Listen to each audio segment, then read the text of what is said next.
Private में ही था।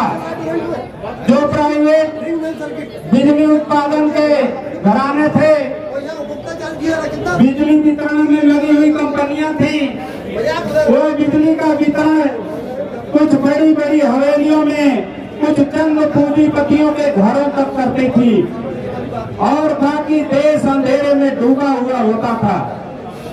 जब हमारा देश आजाद हुआ और सरकारों को ये महसूस हुआ कि बिजली सिर्फ विलासिता की वस्तु नहीं है, ये बिजली मूलभूत आवश्यकता है, और सरकारों ने जितने भी प्राइवेट चाहे उत्पादन गृह हो चाहे वितरण के क्षेत्र हो, सबका एकीकरण करते हुए देश भर में प्रदेशों के अलग अलग बिजली बोर्ड बनाए।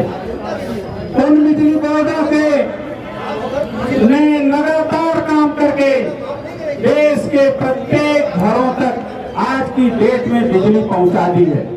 आज अगर हमारी बिजली आती है तो चाहे अमीर का महल हो चाहे गरीब की झोपड़ी हो, सब एक साथ रोशन होती है और हम सबके घरों में बिजली पहुंचाते हैं।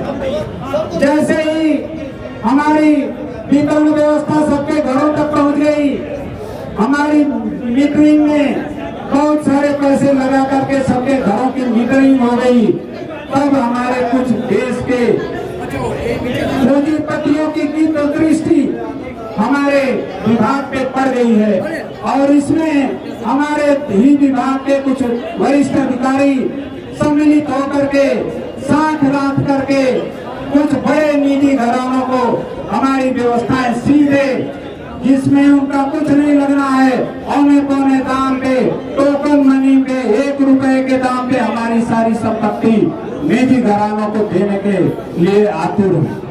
साथियों, जब यह बिजली निजी घरानों में चली जाएगी, फिर से वही युग आने वाला है कि अमीरों के घर तो रोशन रहेंगे, लेकिन गरीबों के घरों में पूरी बिल की पेइंग कैपेसिटी कम होने की वजह से फिर से अंधेरा आने वाला है। साथियों, आपको मैं बताना चाहता हूँ कि किसी भी कीमत पे हम ये होने नहीं देंगे, चाहे इसके लिए हमें कुछ भी कुर्बानी करनी पड़े, चाहे हमें अपने खून के अंतिम कतरा तक लड़ना पड़े, लड़ेंगे और जीतेंगे, लड़ेंगे और जीतेंगे।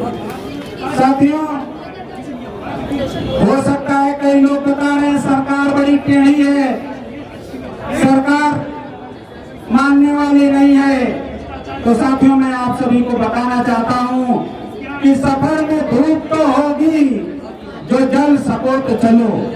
सफर में धूप तो होगी, जो जल सको तो चलो। सभी है भीड़ में तुम भी निकल सको तो चलो, सभी है भीड़ में तुम भी निकल सको तो चलो। साथियों, किसी भी कीमत पे हमें अपने घर को बिकने नहीं देना है। माननीय मंत्री जी और वर्तमान की सरकार जो कहा करती थी परंपराओं की सरकार है, हमने बचपन में सुना था कि परंपराओं में है कि रघुकुल रीति सदा चली आई, प्राण जाए पर वचन न जाए, ये हम लोग पढ़ते थे। आज की डेट में हमने देखा, दुबे जी बता रहे थे कि कितने समझौते हुए,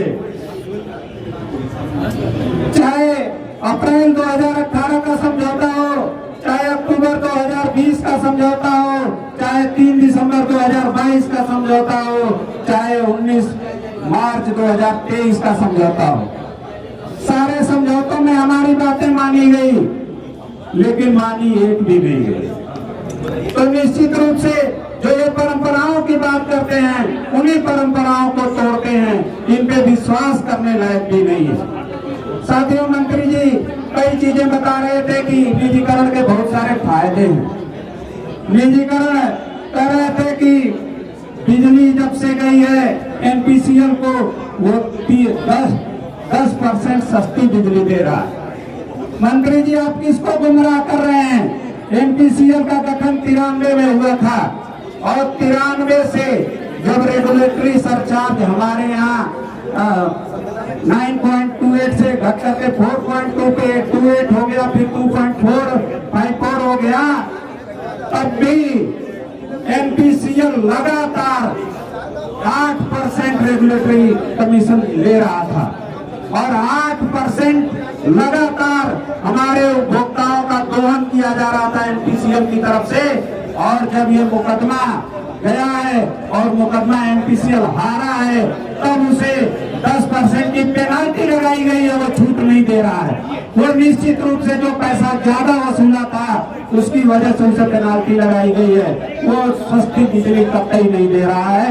लाखों करोड़ रुपया उपभोक्ताओं का उसने वसूल लिया। दूसरी बात कह रहे थे कि आगरा में बड़ी अच्छी सप्लाई है, जो लोग रहते हैं उनसे पूछिए।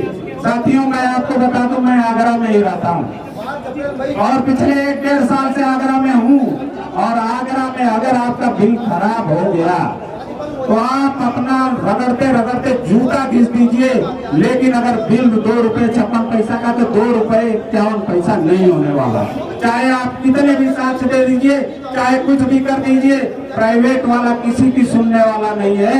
निश्चित रूप से प्राइवेट हमेशा बिजनेस करने आता है और बिजनेस जो है फायदे का होता है, कोई घाटे का बिजनेस नहीं करता है। उड़ीसा का मॉडल हमारे सामने है। उड़ीसा में लोगों ने बताया कि निजीकरण उड़ीसा के मॉडल पे किया गया। मुझे बड़ा अजीब लगा। चेयरमैन साहब को उड़ीसा का पिछला मॉडल भी देख लेना चाहिए था।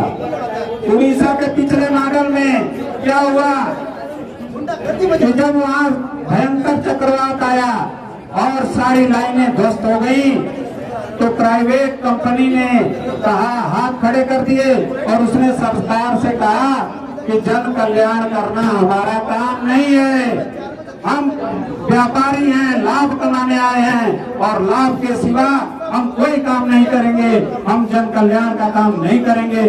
सरकार को हार मान करके पुनः अपने इंफ्रास्ट्रक्चर खड़े करने पड़े और पूरी व्यवस्था अपने हाथ में लेनी पड़ी थी। साथियों, इस व्यवस्था में मंत्री जी लोगों को गुमराह कर रहे हैं कि हम निजीकरण करेंगे, लोगों को 24 घंटा बिजली देंगे। 24 घंटा अगर आपको बिजली देना है तो क्या आपने चुनाव में बिजली नहीं दी है? चुनाव अभी हुए हैं और हमने 24 घंटा बिजली दी है और हम ही ने दी है। आपने कुछ नहीं किया उसमें। हमारे